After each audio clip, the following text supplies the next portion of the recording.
Ngayong video, ang Memphis Grizzlies naman ang ating gagawa ng preview. Gutom na nga sila Ja Morant makabalik sa playoffs. Naniniwala pa rin na kaya nila makipagsabayan sa napakalakas na Western Conference.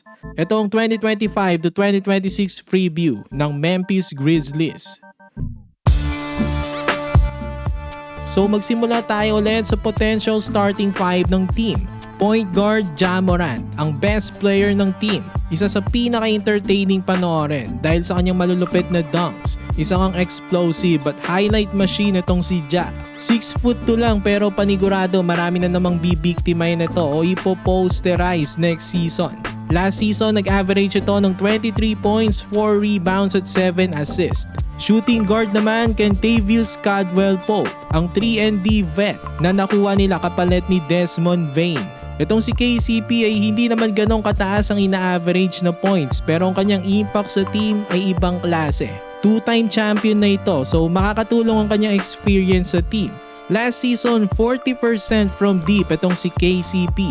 Nag-average naman siya ng 9 points, 2 rebounds at 1 steal per game.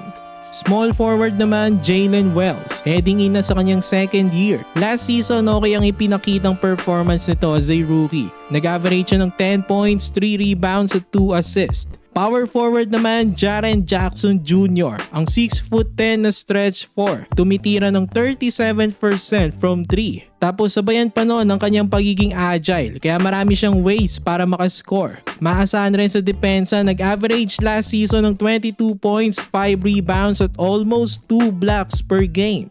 At center naman ay si Zach Edey, ang 7'4" tower ng team na heading in na sa kanyang sophomore year. Okay din ang ipinakita nitong performance sa kanyang rookie season. Nagkaroon pa ng isang reliable na rim protector ang Grizzlies.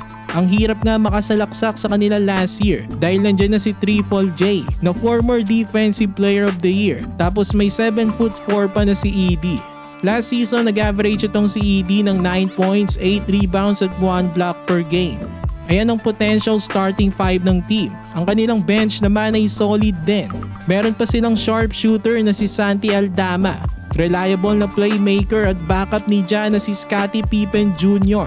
Tas nakuha naman nila nitong offseason isa pang solid na guard off the bench na si Ty Jerome. Galing ito sa Cavs last season. Tas ang rookie naman nila isang wing, si Cedric Coward. 11th pick overall ng 2025 draft. Itrinade ng Grizzlies ang 7'2" na si Young Hansen para makuha itong si Coward. May isa pa silang batang forward na si Gigi Jackson. Nandyan pa sila Brandon Clark at John Conchar. Solid itong lineup ng Grizzlies kung titignan. Enough na rin para maipagsabayan sa highly competitive na Western Conference. Basta healthy lang si Ja Morant, I think magiging competitive itong Grizzlies next season.